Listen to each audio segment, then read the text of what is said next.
महात्मा बुद्ध एक बरगद के वृक्ष के नीचे ध्यान कर रहे थे। वह रोज एक लकड़हारे को लकड़ियां काट कर ले जाते हुए देखते थे। एक दिन वे लकड़हारे को रोककर बोलते हैं, सुनो भाई, तुम दिन भर लकड़ी काटते हो और उस लकड़ी को बेचकर 2 वक्त की रोटी भी नहीं जुटा पाते हो। तुम जरा जंगल में थोड़ा आगे बढ़कर क्यों नहीं देखते? क्या तुम्हें नहीं पता, आगे चंदन की वृक्ष का घना जंगल है। एक दिन काट कर ले जाओगे तो हफ्ते भर के खाने की व्यवस्था हो जाएगी। उस लकड़हारे को विश्वास ही नहीं हुआ, क्योंकि वह सोच रहा था कि जितना वह इस जंगल को जानता है उतना और कोई नहीं जानता। उसका सारा जीवन जंगल में लकड़ियां काटते हुए तो बीता है, भला उससे ज्यादा जंगल के बारे में और किसे पता होगा। उसे लगा कि महात्मा झूठ बोल रहे हैं। यह महात्मा इस वृक्ष के नीचे ही तो हमेशा बैठे रहते हैं, इन्हें क्या पता कि जंगल में किस तरफ क्या है। मानने का मन तो नहीं हुआ, फिर भी लकड़हारे ने सोचा कि आगे देखने में क्या जाता है। महात्मा आखिर झूठ क्यों बोलेंगे? भले आदमी समझ में आते हैं।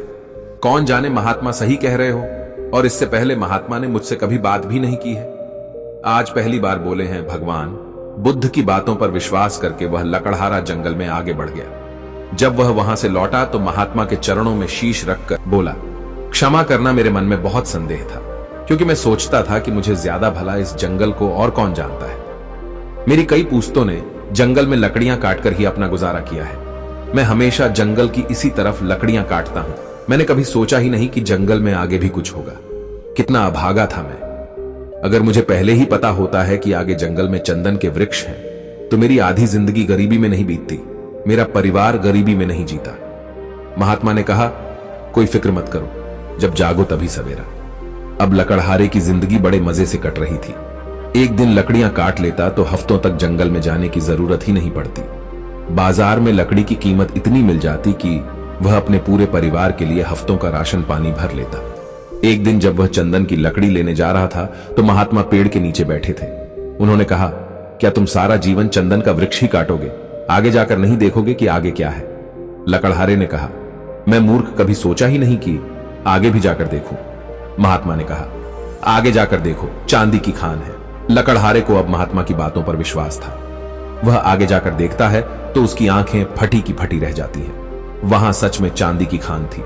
अब लकड़हारा एक बार चांदी ले जाता तो 4-5 महीने में एक बार आता। एक दिन फिर लकड़हारा महात्मा से मिला।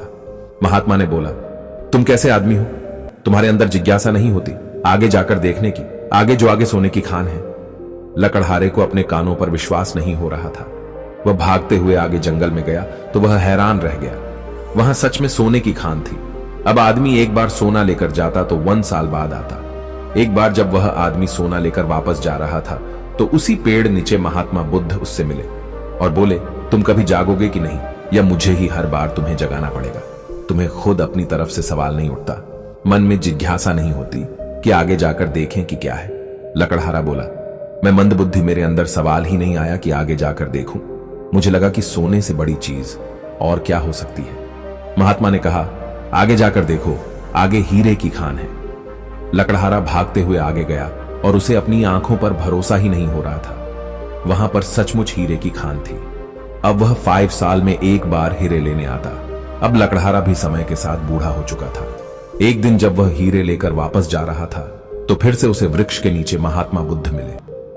महात्मा लकड़हारे से बोले, अरे ना समझ, अब तू हीरे में ही रुक गया। अब तो लकड़हारे को भी बहुत घमंड हो चुका था, वह बहुत धनी हो चुका था।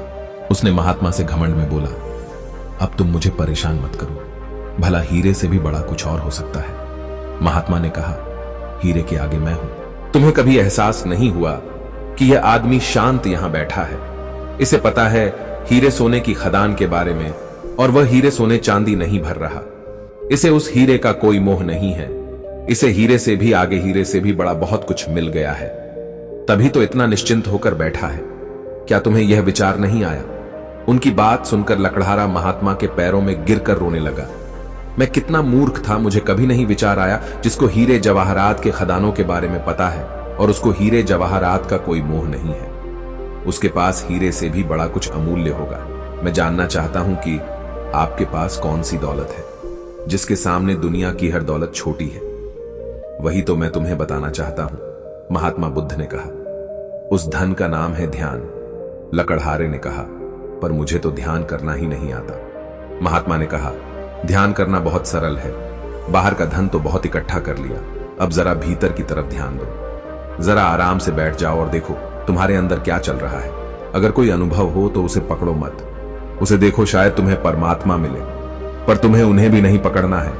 तब तक देखते रहो जब तक सभी अनुभव, सभी विचार शांत ना हो जाए। मगर ध्यान रहे, जबरदस्ती किसी भी अनुभव को करने की कोशिश मत करना, चाहे किसी भी विचार को खत्म करने की कोशिश मत करना। जब कोई अनुभव, कोई विचार ना रहे, तब तुम निर्भीक होकर ध्यान करना, तब तुम भटकोगे नहीं, तभी केवल शून्य में चले जाओगे। इस शून्य में होता है बोध का दिया, आत्मज्ञान का दिया। ध्यान करने के लिए सबसे जरूरी होता है धैर्य। आपके पास इतना धैर्य होना चाहिए कि किसी भी परिस्थिति में आप ध्यान कर सके।